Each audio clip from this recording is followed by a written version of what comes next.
Hi, Mr. Cullenhan. How you doing today?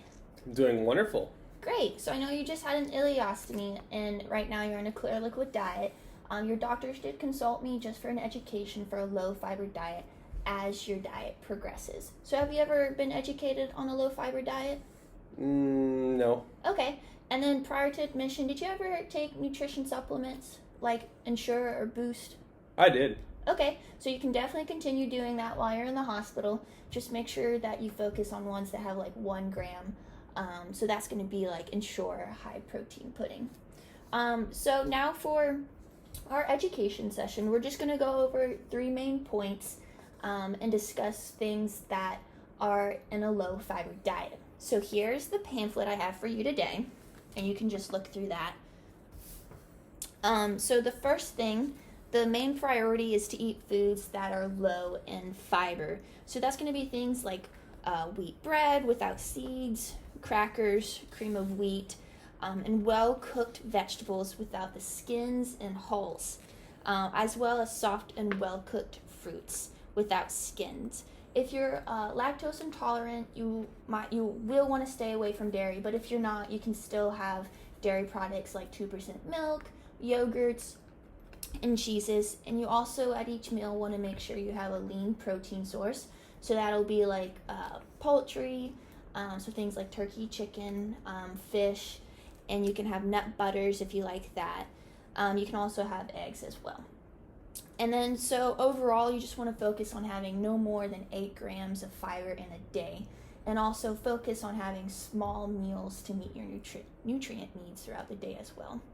And then I also noticed in your lab values that you had a low vitamin B12 and D.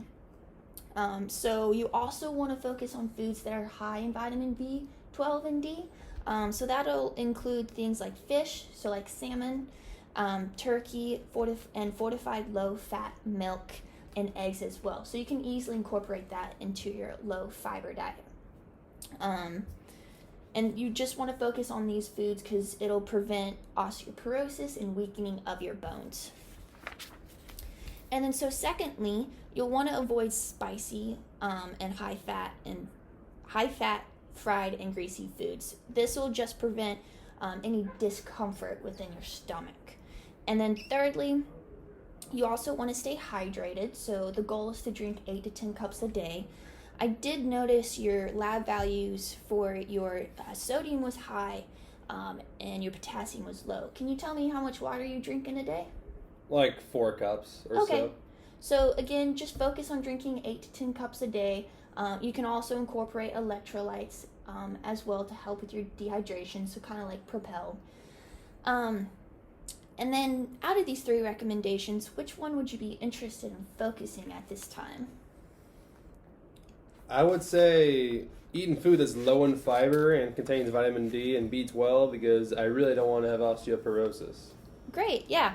So that's a great goal to focus on as your diet progresses. And so I provided some additional resources in your handout that can include foods that are high in fiber and high in B12 and D, so you can reference those as well.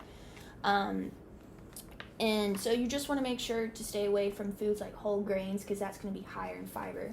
And then on a scale of 1 to 10, with 1 being uninterested and 10 being very interested, how would you rate your motivation to reach your goal? 11. 11? Great. I'm glad to hear. So the next time we meet, we can definitely see how you're feeling with your goal and see if you're comfortable incorporating a new goal or if you just need additional help, reaching the goal with the fiber, B12, and vitamin D. How does that sound? Sounds lovely. Awesome. Well, I hope you have a great day. Thanks. Thanks.